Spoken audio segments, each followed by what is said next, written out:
میں سب سے پہلے اپنی ان بیٹیوں کو خراج تحسین پیش کرتا ہوں۔ انہوں نے درس نظامی کا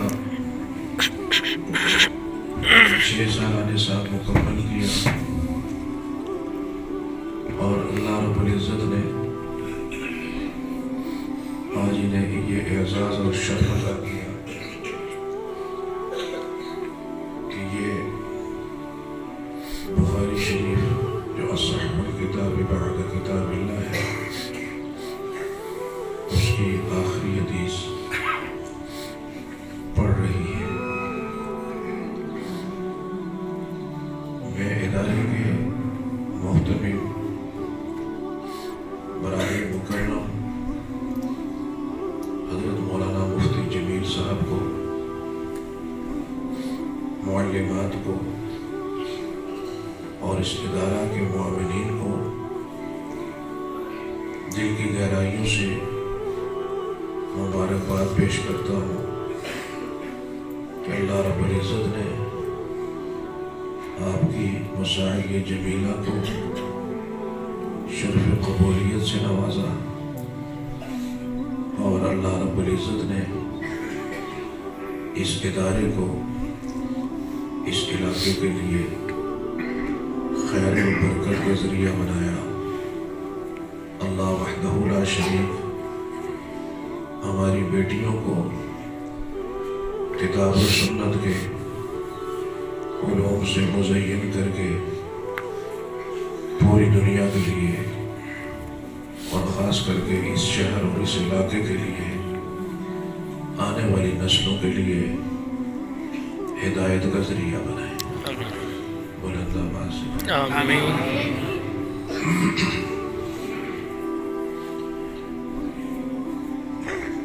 آج افسوس سے کہنا پڑتا ہے کہ آج ہماری محنتیں، آج ہماری کوششیں اور کاوشیں اس چھوٹا سا مستقبل اس کے بنانے میں لگی ہوئی ہے اور جو ابد الآباد کا مستقبل ہے اس کے لیے سوچنے کا ہمارے پاس وقت بھی نہیں ہے۔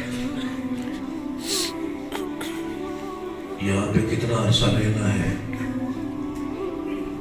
رحمتوں والے نبی نے فرمایا میری امت کی عمومی عمر 60 سے 70 برس ہوگی، لیکن یہ تب ہے کہ جس کو 60-70 برس میسر آئے۔ ایک بزرگ تھے، وہ کبیدہ خاطر تھے، پریشان حال تھے۔ ایک نوجوان نے پوچھا بابا جی آپ پریشان لگ رہے ہیں؟